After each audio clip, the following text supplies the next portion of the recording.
Assalamualaikum warahmatullahi wabarakatuh. Waalaikumsalam warahmatullahi wabarakatuh. Selamat pagi anak-anak. Pagi, Bu.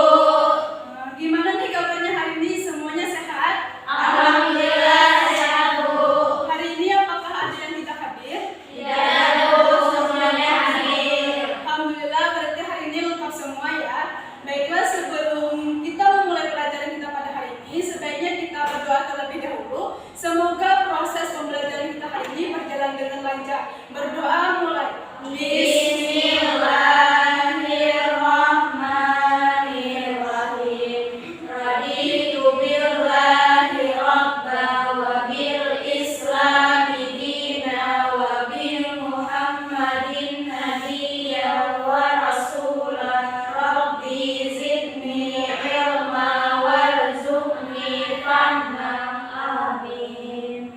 Baiklah, sebelum kita memulai ke materi yang baru, Ibu ingin bertanya, apakah dari kalian ada yang masih ingat materi yang minggu lalu kita membahas materi tentang apa? Ulang, Bu. Ya, dipersilahkan. Tentang khulafaur rasyidin. Ya, benar, minggu lalu kita membahas materi tentang Khulafaur Rasyidin. Apakah dari kalian ada yang masih ingat siapa saja khalifah dalam Khulafaur Rasyidin?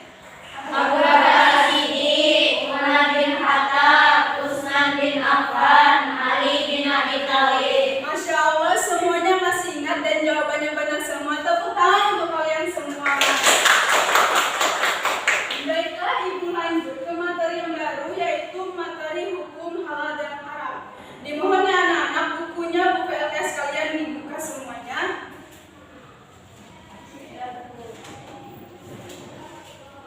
Ya, di sini kita akan mempelajari tentang hukum halal dan haram. Jadi tujuan pembelajaran kita pada hari ini, Ibu berharap kalian bisa memahami dan bisa mengerti tentang definisi hukum halal dan haram, dasar hukum halal dan haram, dan bisa kalian mengetahui apa saja sih sebab-sebab yang menyebabkan hukum halal dan haram pada suatu makanan, minuman, dan lain sebagainya. Ya, dari kalian siapa yang tahu arti dari halal dan haram? Bu, Ya, dipersilakan Saudatul Aslia. halal yaitu sesuatu yang dibolehkan oleh syariat Islam, sedangkan haram yaitu sesuatu yang dilarang oleh syariat Islam. Iya, betul. Apakah ada lagi yang tahu apa arti dari halal dan haram? Bu, ya dipersilakan Sri. Halal adalah sesuatu yang bisa dikonsumsi atau dikerjakan tidak mendapatkan dosa, sedangkan haram adalah sesuatu yang bisa dikonsumsi atau dikerjakan berakibat dosa. Iya, betul. Jawabannya benar semua. Jadi halal dan haram adalah persoalan halal dan haram merupakan salah satu aspek hukum ajaran dalam syariat agama Islam yang sangat penting kita ketahui. Kenapa? Karena halal dan haram merupakan batas antara yang dihalalkan dan yang dilarang. Jadi definisi halal dan haram ada dua. Yang pertama yaitu definisi umum. Definisi umum halal dapat diartikan dibolehkan, diizinkan, tidak dilarang, dan dibenarkan. Sedangkan definisi umum haram adalah tidak dibolehkan, dilarang, dan tidak diizinkan. Definisi kedua yaitu definisi khusus. Definisi khusus halal adalah segala sesuatu yang diperbolehkan oleh syariat agama Islam untuk digunakan, dikonsumsi, atau dilakukan. Maksudnya apa? Yaitu segala sesuatu baik itu makanan, minuman, buah-buahan, sayur-sayuran, kegiatan atau sikap yang diperbolehkan oleh syariat agama Islam untuk kita konsumsi, digunakan, dan dilakukan. Dan juga ada dijelaskan dalam Al-Quran maupun hadis kehalalannya, maka itu halal untuk umat muslim. Selanjutnya definisi khusus dari haram adalah segala sesuatu yang dilarang oleh syariat agama Islam untuk digunakan, dikonsumsi, atau dilakukan. Jadi segala sesuatu baik itu makanan, minuman, kegiatan, dan lain sebagainya yang dilarang oleh syariat agama Islam untuk kita konsumsi, digunakan, dan dilakukan. Dan juga ada dijelaskan dalam Al-Quran maupun hadis keharamannya, maka itu haram untuk muslim. Haram di sini juga mengakibatkan pelakunya mendapatkan dosa. Nah, jadi kita jangan sekali-kali melanggar yang diharamkan oleh Allah SWT. Sampai di sini apakah ingin ditanyakan tentang definisi halal dan haram? Kalau tidak ada, kita lanjut ke dasar hukum halal dan haram. Yang pertama yaitu Al-Quran. Al-Quran adalah sumber hukum utama dalam ajaran Islam. Segala sesuatu yang dihalalkan dalam Al-Quran adalah sudah pasti halalnya, dan segala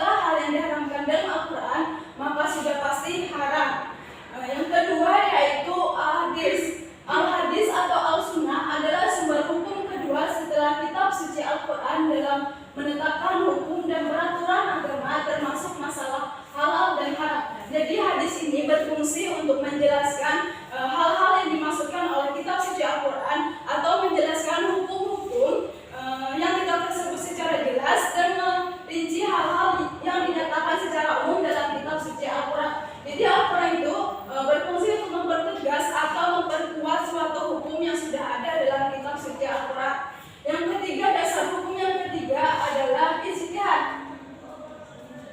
Ijtihad berasal dari kata ijtihada, yajtahidu, ijtihadan yang merupakan akar kata ijtihada yang artinya adalah upaya atau kemampuan.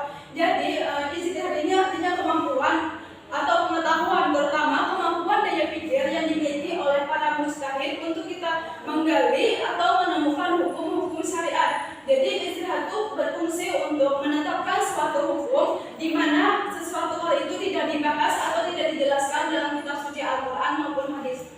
Nah, jadi ijtihad di sini juga tidak sama orang bisa memberikan ijtihad atau bisa memberikan fatwa dalam menetapkan hukum halal dan haram. Karena orang yang bisa memberikan ijtihad ini hanya para ulama yang memiliki syarat mujtahid. Mujtahid adalah orang yang ahli dalam kitab suci Al-Quran dan hadis. Misalnya contoh ijtihad itu para ulama melakukan ijtihad dalam proses penetapan satu Ramadan atau satu Syawal, atau juga proses penetapan kehalalannya pada suatu produk makanan atau minumannya mana di kemasan tersebut ada berlabel halalnya, itu ditetapkan oleh para ijtihad.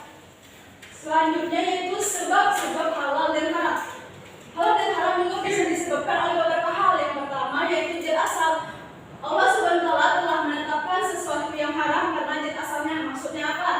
Hukum asal dari sesuatu makanan, minuman itu memang sudah haram hukumnya dan juga ada dijelaskan dalam Al-Quran maupun hadis keharamannya. Misalnya contohnya apa yang sudah diharamkan, daging babi, bangkai, darah, atau minuman khamar itu hukum asalnya memang sudah haram. Selanjutnya sebab-sebab halal dan haram yang kedua yaitu sifat asal. Sifat asal itu perbuatan atau sikap yang sifatnya buruk. Contohnya apa? Mencuri, menipu, merampok, atau perbuatan syirik. Itu kan perbuatan yang diharamkan oleh Allah Subhanahu wa Ta'ala. Walaupun dengan niat, cara, hasil sebagus apapun tetap saja hukumnya haram. Contohnya uang yang diperoleh dari hasil mencuri. Itu kan perbuatan yang diharamkan oleh Allah Subhanahu wa Ta'ala. Walaupun dengan niat uang tersebut disumbangkan ke panti asuhan, tetap saja hukumnya haram. Selanjutnya, sebab yang ketiga, proses. Halal dan haram bisa disebabkan oleh prosesnya juga. Bisa proses pengolahan, proses pembuatan, atau proses pengerjaannya. Itu bisa menentukan apakah itu hukumnya halal dan haram. Contoh dari proses ini misalnya ayam yang awalnya halal berubah menjadi haram karena proses penyembelihannya tidak sesuai dengan syariat agama Islam. Proses penyembelihannya tidak menyebut nama Allah. Itu kan ayam yang halal berubah menjadi haram karena proses penyembelihannya tidak sesuai dengan syariat agama Islam. Sampai di sini ada yang ingin ditanyakan tentang hukum halal dan haram?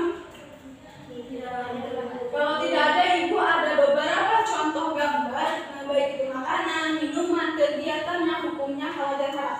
Kalian bisa menebak apakah ini hukumnya halal dan haram. Gambar yang pertama, ini hewan apa? Babi. Hukumnya halal atau haram? Haram. Tidak benar. Gambar yang kedua, Aqua. hukumnya halal atau haram? Halal. Ya, gambar yang ketiga, ini kegiatan apa? Menari. Hukumnya halal atau haram? Halal. Lagi yang keempat, gambar apa? Minuman beralkohol. Hukumnya halal atau haram? Haram. Selanjutnya, gambar minuman apa? Minuman Beralkohol. hukumnya halal atau haram? Haram. Ya, gambar yang terakhir, gambar Sayur. ya, hukumnya halal atau haram? Halal. Ya, berarti kalian sudah bisa paham ya tentang hukum halal dan haram dalam kehidupan sehari-hari kalian. Jadi Ibu mau tes dari kalian, Ibu tunjuk ya beberapa orang untuk menyebutkan satu contoh apa saja, baik itu makanan, minuman, atau kegiatan yang hukumnya halal dan haram. Yang pertama Ibu tunjuk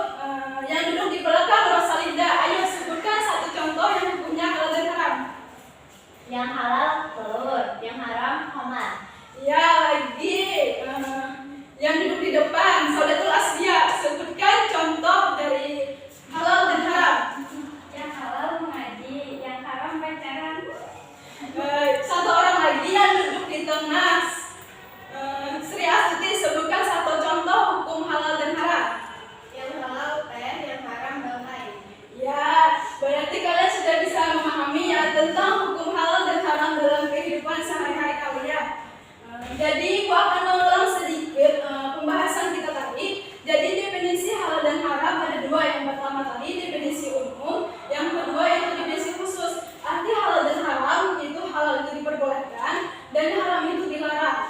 Dasar hukum halal dan haram ada tiga. Yang pertama tadi Al-Quran, yang kedua hadis, yang ketiga ijtihad.